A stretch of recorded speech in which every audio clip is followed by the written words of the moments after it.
مرحبا، اليوم بدنا نعمل مع بعض أكلة شعبية كتير طيبة ومشهورة بمطبخنا العربي، واللي هي الكفتة، أو مثل ما بيسموها لحمة بالصينية أو لحمة بالصحن.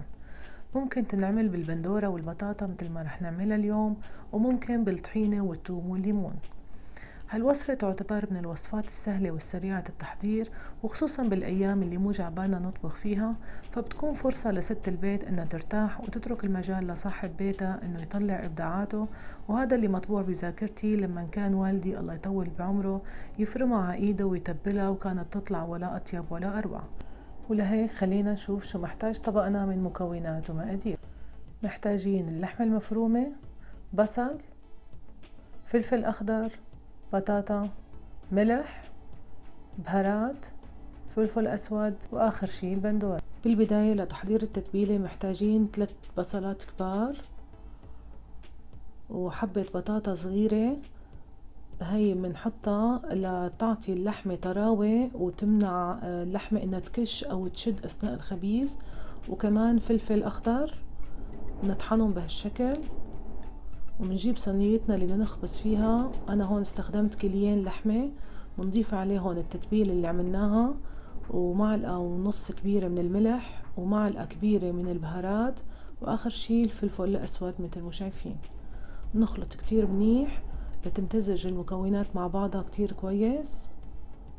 طبعا بهالوقت بنحمل الفرن وبنخليه جاهز عنا. بنجيب زبدية مي باردة وبنبلش بمرحلة مد اللحمة بالصينية باستخدام المي. بنحاول نمدها على مستوى واحد ونمسدها بهالشكل حتى تكون كلها مستوى واحد وتستوي معنا بنفس الدرجة. هلأ مرحلة التنقيش، بنبلش نعمل داير الصينية بهالشكل. طبعا فيكن تنقشوها مثل ما بتحبوا، بس هذا بيعطيها منظر جمالي وبنفس الوقت بيساعدها انها تستوي بنفس الدرجة. هلأ بننظف الداير، وبهيك صينيتنا جاهزة تقعد بالفرن. شوفوا منظرها شو حلو، وشوفوا نسبة الدهن، هذا بيكسبها طعم ولا أروع عند الخبيز. هلا بدنا نحط عليها طبقة من البطاطا. بحاول نقطعها شرايح رفيعة مثل ما شايفين، ونحطها داير مدارها بهالشكل. كمان بنجيب حبات البندورة وبنقطعهم نصاص وبنحطهم داير مدارها بهالشكل.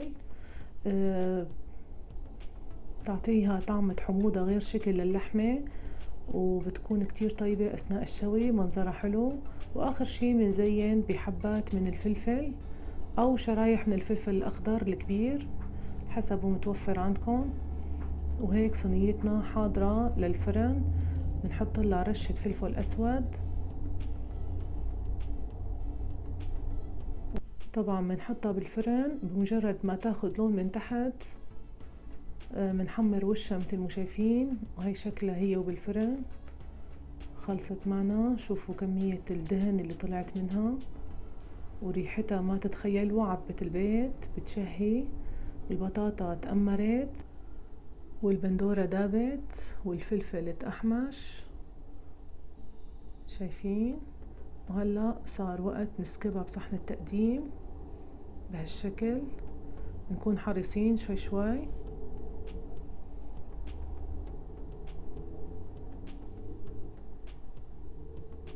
وبهيك بنكون حصلنا على أطيب صحن كفتة ممكن ناكله بحياتنا. شوفوا كيف منغنغة، أبدا مو ناشفة، مسقسقة بالدهن. ما تتخيلوا قد ايه طلعت طيبة وبتشهي. هلأ بدي اقسم قطعة حتى تشوفوا كيف جوسي وطرية.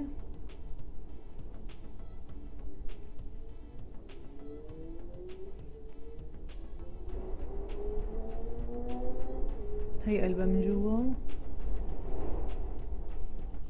يعني حتى ليمون مو محتاجة لأنها آخذة من حموضة البندورة. شوفوا شو طرية ومسقسقة مثل ما قلتلكن. عن جد كتير طلعت رائعة بتشهي، وابدا ما كشت معنا اللحمة ولا شدت. شايفين قديش طرية؟ بتمنى عليكم تجربوها وما تترددوا ابدا. طبعا فيكم انتو تعملوا نص الكمية، انا بحب يزيد عندي لتاني يوم تكون اطيب. وهي وصفتنا لليوم، ان شاء الله تكون عجبتكم. ما تنسوني من اللايك والسبسكرايب وضغط زر الجرس ليصلكم كل شي جديد رح نزله ان شاء الله. باي باي.